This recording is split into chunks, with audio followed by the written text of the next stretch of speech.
Assalamualaikum warahmatullahi wabarakatuh. Saya Putri Ramadhani dengan NIM S1A121051 akan memaparkan materi tentang prasarana transportasi udara. Pertama-tama yang akan kita bahas yaitu definisi. Di dalam suatu transportasi, yang dimaksud dengan prasarana yaitu segala sesuatu yang digunakan agar dapat mencapai tujuan atau lokasi yang diinginkan. Sedangkan transportasi dapat diartikan sebagai pemindahan suatu barang dan manusia dari tempat asal ke tempat tujuannya, atau dari tempat satu ke tempat lainnya. Sehingga dengan kegiatan tersebut, maka terdapat tiga hal, yaitu adanya muatan yang diangkut, tersedianya kendaraan sebagai alat angkut, dan terdapatnya jalan yang dapat dilalui. Proses pemindahan dari gerakan tempat asal, di mana kegiatan pengangkutan dimulai, dan ke tempat tujuan di mana kegiatan diakhiri. Jadi, kesimpulannya yaitu bahwa prasarana transportasi adalah segala sesuatu yang digunakan untuk menunjang sarana transportasi. Sarana transportasi tersebut seperti pesawat, mobil, motor, kereta api, kapal, dan helikopter. Sedangkan prasarana transportasi yaitu seperti jalan raya, terminal, jalan tol, stasiun, pelabuhan, bandara, serta rambu lalu lintas. Kemudian yang kedua yaitu kita akan membahas tentang macam-macam transportasi. Macam-macam transportasi yang pertama yaitu ada darat, kemudian udara, kemudian laut, dan yang terakhir yaitu ASDP. Materi yang ketiga yaitu mengenai transportasi udara. Di sini kita akan membahas tentang transportasi udara, yang di mana transportasi udara adalah semua bentuk sarana atau alat yang berguna untuk membawa, memindahkan, atau membawa penumpang serta barang dengan menggunakan ruang udara sebagai media lalu lintasnya. Adapun karakteristik kinerja transportasi udara terbagi dalam beberapa aspek, yaitu yang pertama yaitu kecepatan. Transportasi udara memiliki keunggulan dalam kecepatan dibandingkan moda transportasi lainnya. Selanjutnya yaitu kelengkapan moda. Transportasi udara sangat terbatas aksesnya. Bandara udara biasanya terletak sangat jauh dari daerah pemukiman, sehingga memerlukan kelengkapan moda yang terlibat di dalamnya.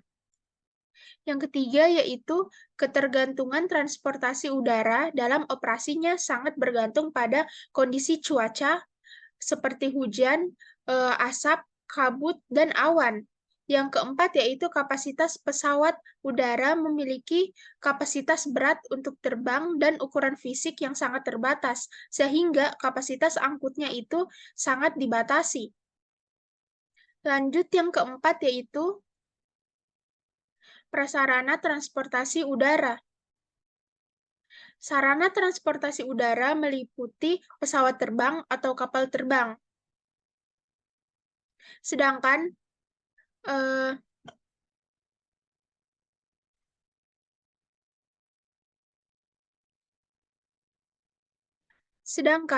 prasarana transportasi udara yaitu bandar udara. Bandar udara merupakan fasilitas pesawat terbang untuk lepas landas dan mendarat. Untuk yang sederhananya saja, butuh landasan pacu. Namun, pada landasan besar biasanya dilengkapi dengan fasilitas lain seperti operator layanan penerbangan.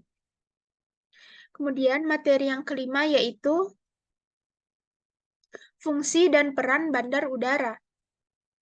Bandar udara berdasarkan fungsinya merupakan tempat penyelenggaraan kegiatan pemerintahan, sehingga bandar udara merupakan tempat unit kerja instansi pemerintah dalam menjalankan tugas dan fungsinya terhadap masyarakat.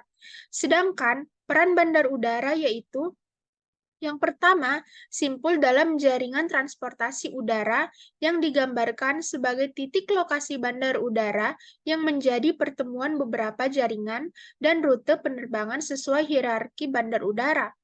Kemudian yang kedua yaitu pintu gerbang kegiatan perekonomian dalam upaya pemerataan pembangunan, pertumbuhan dan stabilitas ekonomi, serta keselarasan pembangunan nasional dan pembangunan daerah, yang dapat digambarkan sebagai lokasi dan wilayah di sekitar bandar udara yang menjadi pintu masuk dan keluar kegiatan perekonomian. Yang ketiga, yaitu tempat kegiatan alih moda transportasi dalam bentuk interkoneksi antar moda pada simpul transportasi guna memenuhi tuntutan peningkatan kualitas pelayanan yang terpadu dan berkesinambungan yang dapat digambarkan sebagai tempat perpindahan moda transportasi udara ke moda transportasi lain atau sebaliknya.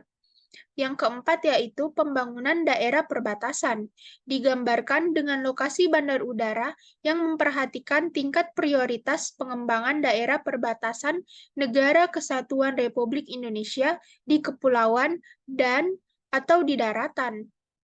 Selanjutnya yang terakhir yaitu penanganan bencana, digambarkan dengan lokasi bandar udara yang memperhatikan kemudahan transportasi udara untuk penanganan bencana alam pada wilayah sekitarnya. Kemudian yang keenam yaitu klasifikasi bandar udara. Berdasarkan Undang-Undang Nomor 1 Tahun 2009 dan Peraturan Menteri Nomor 69 Tahun 2013 tentang Kebandarudaraan Nasional, maka bandar udara dikategorikan menjadi yang pertama yaitu bandar udara pengumpul, yang di mana bandar udara pengumpul merupakan bandar udara yang mempunyai cakupan pelayanan yang luas dari berbagai bandar udara yang melayani penumpang dan atau kargo dalam jumlah besar dan mempengaruhi perkembangan ekonomi secara nasional atau berbagai provinsi. Macam-macam bandar udara pengumpul yaitu yang pertama, bandar udara pengumpul dengan skala pelayanan primer, yaitu bandar udara sebagai salah satu prasarana penunjang pelayanan pusat kegiatan nasional atau PKN yang melayani penumpang dengan jumlah lebih besar atau sama dengan 5 juta orang per tahun. Yang kedua yaitu bandar udara pengumpul dengan skala pelayanan sekunder, yaitu bandar udara sebagai salah satu prasarana penunjang pelayanan pusat kegiatan nasional atau PKN yang melayani penumpang dengan jumlah lebih besar dari atau sama dengan 1 juta dan lebih kecil dari 5 juta orang per tahun. Yang ketiga yaitu bandar udara pengumpul dengan skala pelayanan tersier, yaitu bandar udara sebagai salah satu prasarana penunjang pelayanan pusat kegiatan nasional atau PKN dan pusat kegiatan wilayah atau PKW terdekat yang melayani penumpang dengan jumlah lebih besar dari atau sama dengan 500.000 dan lebih kecil dari 1 juta orang per tahun. Kemudian masih diklasifikasi bandar udara yang kedua yaitu bandar udara pengumpan, yang di mana bandar udara pengumpan merupakan bandar udara yang mempunyai cakupan pelayanan dan mempengaruhi perkembangan ekonomi lokal, dan bandar udara tujuan atau bandar udara penunjang dari bandar udara pengumpul, serta bandar udara sebagai salah satu prasarana penunjang pelayanan kegiatan lokal. Yang ketiga yaitu fasilitas sisi darat dan sisi udara. Bandar udara harus memiliki sisi udara atau airside seperti runway, taxiway, apron, dan fasilitas sisi darat atau landside seperti terminal, jalan masuk, perparkiran, dan fasilitas bagasi. Pada prinsipnya, beberapa fungsi produk angkutan udara pada sisi darat atau landside yang harus dicapai antara lain yaitu yang pertama terminal, yang merupakan pertemuan utama antara lapangan udara dan bagian bandar udara lainnya. Yang kedua yaitu jalan masuk atau access interface, yang merupakan bagian yang terdiri dari peralatan terminal fasilitas parkir dan jalan penghubung yang memungkinkan penumpang, pengunjung, dan barang untuk masuk dan keluar dari terminal. Yang ketiga yaitu perparkiran, yang merupakan tempat untuk fasilitas parkir kendaraan bagi penumpang, pengunjung, serta karyawan di sebuah bandar udara. Sedangkan pada sisi udara atau airside terdapat beberapa bagian yang terdiri dari yang pertama yaitu runway, yang merupakan bagian airside dari lapangan terbang yang digunakan pesawat terbang untuk lepas landas atau mendarat. Yang kedua yaitu taxiway, yang dimana merupakan daerah yang berfungsi untuk menyediakan akses antara landasan pacu, daerah terminal, dan hangar. Yang ketiga yaitu apron, yang merupakan daerah tertentu dalam suatu lapangan terbang yang digunakan untuk naik atau turun penumpang, bongkar muat kargo atau surat, pengisian bahan bakar, parkir, dan pemeliharaan atau pelayanan pesawat tanpa mengganggu lalu lintas. Kemudian, untuk kesimpulannya, dari pemaparan materi yang tadi, yaitu transportasi udara mempunyai fungsi sebagai penunjang atau service sektor dan unsur pendorong atau promoting sektor.